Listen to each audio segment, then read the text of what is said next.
Good morning, ladies and gentlemen. I've come over to the Midway Wesleyan Church Fellowship Hall. This is where we're staging all of the supplies, mainly winter coats and winter clothing, to go to the Bethel Wesleyan Church in Flat Rock on November the 2nd. We plan to leave at 5 a.m. and wanted to come out this morning and talk to you a little bit about what's happening on the ground up in those areas and let you know kind of what the current situation is up there. Now, unless you've been up there, boots on the ground, so to speak, you have no idea of how bad it is. I've heard several people talking that can use satellite imagery and things to measure different things and look at it and say that the debris field is close to 600 miles total of 600 miles long, if you got anything, and that would almost reach the entire state of North Carolina from end to end. But you got to think all of that 600 miles is collected in an area in the western mountains, and that's a lot of debris that's come down off of the mountains and concentrated in one location. There was a lot of force that took place. Now, talking with a lady up there, and they're really disgusted at all the misinformation that's coming out from the, she called it the propaganda news media. There was a kind of a laundry list that she went through that they're really aggravated up there about. And one of them was the body count. I looked yesterday after this, and I couldn't find a solid number on anything as far as what was actual. She says that they're covering it up. That first of all, there was a huge homeless population there. And she said that as fast as the waters rose and the debris started coming, that she knows that there was a lot of homeless that was living somewhere down low and close to the water under some of the bridges and things. And she said as fast as the river rose, she said entire buildings were encompassed in water in just seconds. And if you were on foot down there, there's no way to escape it. And she says now that there's a very recognizable, I guess you'd say, number of people that was normally there that is just, they're missing.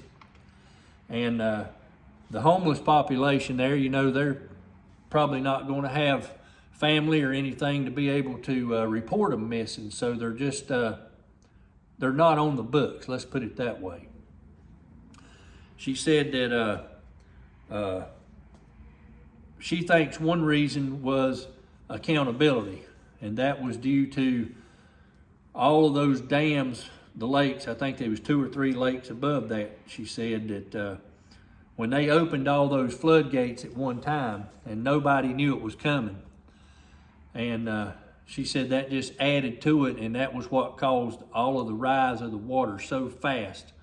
And she said that they've had a little flooding before down there, and it had been, you know, something that had occurred in the past, but nowhere near the force of water and speed that this stuff came through. And she says that due to accountability, they're not going to talk about those floodgates being opened. And she said that the national news is putting out misinformation, and then they turn and run away, and they're nowhere to be found.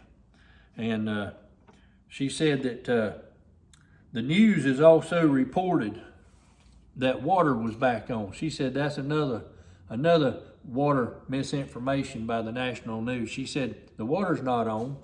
She said if you get any water, it's a trickle. She said it's brown and it's contaminated. She said we can't even boil what does come out of the spigot and even drink it. And so she said that is a big misinformation. She said the schools aren't even open, have no idea when they'll be able to open due to the water situation there in Buncombe County. And I do know that they've been getting kids from Buncombe County and taking them to Henderson County if they can get there to go to the schools in Henderson County because Buncombe is closed. And then she said that the news media is making out that there's a lot of misinformation about Foxtrot Echo Mike Alpha. We know who that is. I don't want to say it out because they'll shadow ban us here. But you take the first letter out of that, each word, Foxtrot Echo Mike Alpha, you'll know who we're talking about. And they're saying they're not guilty of confiscating items and stuff. And she said, oh yeah, by all means, they are doing that. And she said, but people have wised up and they've learned that they can't take anything to any locally government supported, state supported, federal supported, any kind of state funds or anything goes to like schools, fire departments, social services buildings, anything like that. If those goods go to those locations, they come in and take it. But she said, as far as in Asheville, she said, there's really not a very big presence of them at all. And she said, evidently they've run out of stuff they've taken because people wised up. So now all they can hand out is MREs and bottles of water. Another big problem they've got there is, she said that the government, that's who she said, was just bulldozing the recovery. She said they're just coming in and just bulldozing stuff.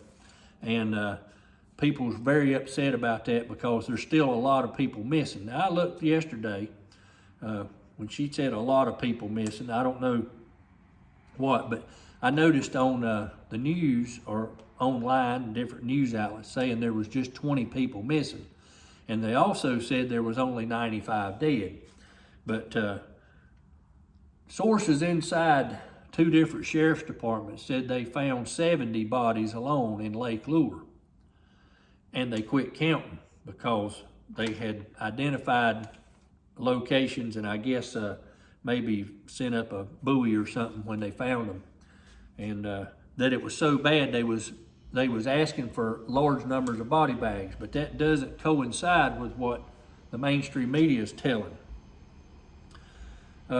She said that they were really taking offense by the media outlets calling the local residents liars because the residents are saying they're putting out misinformation about what's happened, keeping it pushed down, downplayed, and so forth. And they're really, really ill about it. She said people are really on edge, tensions are high, and that's because people are living in their sheds, their outbuildings, because their houses are either completely beyond compromise and can't really support anything, or they're totally gone. She said it's got cold several nights, and she said people are suffering from hypothermia because they only escaped the rivers and the floods with the clothes they had on their back. And that, folks, is why you see what's going on here. And this is just part of it. The other big part of it is in the basement of the church and in the back room and also at other churches. Remember, I told you this is a large effort by several different churches. We have Presbyterians, we have Southern Baptists, Independent Baptists, Methodists, United Methodists, Wesleyans, and Church of God participating in the efforts here just out of this location, because Midway Wesleyan Church is a Western North Carolina hurricane donation site. It's centrally located, dead center of the state of North Carolina. We have people driving from up north 4, 5, 6 hours to bring stuff to us. From down in South Carolina, from down east near the coast and at the coast, bringing stuff in. And why are they bringing it in? Because they know this stuff is going to make it to the people. It's not going to any locations that it can be taken. And you can understand why people have so much mistrust. Now, on September the 27th, there was a directive given out by the DOD, and it stated that basically that our military can use lethal force on its own citizens. Look it up. Came out on September the 27th. The directive was signed by the current administration, and all of the branches of the military got it, all of the chiefs of staff, the whole 9 yards. You can look it up. It wouldn't be too hard to Google and figure it out. And it makes you wonder what's going on here. Why is this going on? And then another big problem that they've got in the mountains is they're not getting any money up there to help out. Now they're saying, this lady, she said she was fired up. She said they say they're helping. She said just in the past 2-3 weeks, she said they sent $750 million to a new semiconductor plant. And she called the town down there at Ramseur, North Carolina. She said then they turned around the following week and sent $325 million to a new semiconductor plant in Saginaw, Michigan. And then she said they turned around and sent another 400 or 425 million, she wasn't sure off the top of her head, over to Ukraine. And she said, what have we got? An opportunity to get $750. But you have to have internet access to be able to do it in a computer. And a lot of those cell towers and stuff are still down in those areas. I looked yesterday, they still reported 14,000 people out of power up in that area. So, you know, I know they've been working from the outside in, bringing in, getting these crews in. I know there's been some crews from all over the state of North Carolina there, and doing a tremendous job, even crews from Canada. But she said one of the biggest things that they're seeing now is, she said, we don't see the helicopters anymore. She said that tells you that there's no rescuing going on. It just, you know, moved into the recovery phase. That's something we've already talked about. She said, but also they're starting to see the volunteers that came in to help having to leave because they got to go back to work. They've been there for 2-3 weeks and they're having to leave. So all of this is going to fall back onto the locals. Most supplies to do any repairs to anybody's house is basically non-existent in that area. A lot of the big stores and stuff was flooded, so building supplies and things like that, they're having to get from a distance away if they can get what they need. She said there's lots of mold all in the structures. She said if your house flooded and you was able to keep it, she said without having power and access to water and things, the houses stood with water in them for several days before the waters receded. And then with no power, they had no way of drying the house structures out. So all of the subflooring and everything's had to be ripped up and get down into the floor beams and everything to let them air dry because they've had no power to run any kind of heaters. So their biggest problem is they want to know where's the money for North Carolina. That's their biggest question. So I've got to agree with her on that. And she was fired up. They're hot. You know, they've lived through this, and then they seeing all this money flowing everywhere but here. There's money for every other country but here, and there was very limited amount of supplied federal assistance. And she said now they've turned their back on the mountain folk, and you don't hear nothing about anything on the news at all about it. And she said they've moved on and so forth. But I also want to throw a big thank you out to Appalachia Homestead. She found our channel. A couple of her subscribers sent her some information, and she found this channel, and she basically featured us on that channel. And I wanted tell Patera, thank you very much. It has tremendously helped and brought the spotlight out on what's going on. And you know, we've got some programs we're working on. This is the Operation Mountain Relief you're looking at. We carried 60,000 pounds of food. That's what we estimated it at back right after the hurricane hit. And we was able to give a good amount of food and water to essentials to help those people survive. And we're going back on November the 2nd to carry the winter clothing and everything. So there's quite a bit of stuff here. And I mean, this is some nice stuff that's come in. And we're taking it out of these bags and things. And a lot of people went to the trouble of putting them in bags like this. We're going through them and sizing them. If all of these are the same size, they'll stay right in like they are. And we're going to put them in these great big boxes and box them up, tape them shut, label them. That way when we get up to Flat Rock, they'll have everything they need there. They'll know what it is. They'll know what size it is. They'll know if it's for a man, woman, or child. And it'll help them tremendously. But we was able to concentrate on the clothing now because there's been so much food come in up there. Thank goodness that it's going to sustain them for a bit, and this will allow us to get the other stuff they need to survive. You got to think, folks, these people have lost everything they've got. Cars, houses.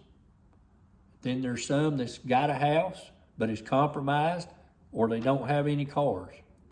A lot of these people are still trapped back up in the mountains. Reason being, there's still 850 bridges that's got to be looked at to see if they're structurally sound. They may be damaged. The roads up to the bridge may be gone. The bridge may be gone itself. There's a lot of surveying that has to be done. Boots on the ground. They've got to get the debris away from the bridge to inspect it. It may still be standing. There may be a big old pile of debris. You got to realize all these cables and poles and fence posts and all these houses and stuff just washed up against the bottom of these pylons if they're still there on these bridges. And then all this silt and mud has just made it like concrete. So all that stuff's got to be removed before it can be inspected to see if the bridge is even sound and structurally safe. So there's a lot of work to be done, and now that the volunteers are having to go back to work, this is going to fall on the locals to have to shoulder this. Now, I want to tell you too, we have got 2 families that are now getting ready to enter the Sponsor a Family. If you're interested in sponsoring a family, we're going to have that information on the very next video. Like I said, we've got several churches that are involved in this. Central Global Methodist Church of Asheboro has agreed to facilitate this. So they're going to be getting and gathering all the information for these families that's going to need help. Now, these families are being vetted. If you've seen our previous videos, you're going to know this. If this is the first time you've joined our channel, this is what's happening. We're vetting these families to make sure that they're not on any other kind of government assistance. They're not in Section 8 housing and so forth. And the reason we're doing this is because if they're already on any kind of a federal program, they're going to qualify for anything that comes along through the federal government. The folks we're trying to help are not going to qualify for anything. These are the people that own their own homes, their own automobiles, their own land, or so forth. Or maybe the bank still owned it, but they had been making payments for a while.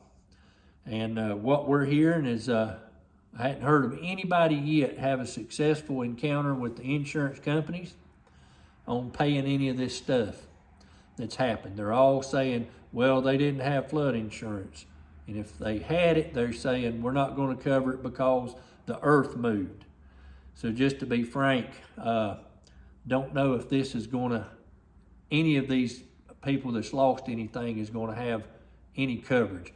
Just alone on one of the roads up there was 37 homes completely destroyed. I think it was called, I may have wrote that down,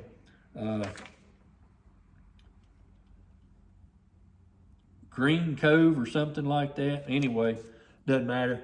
They had 37 houses just on that one road wiped out. And that was where the girl was telling these people was living in their sheds, in their barns. Can you imagine these temperatures we've had?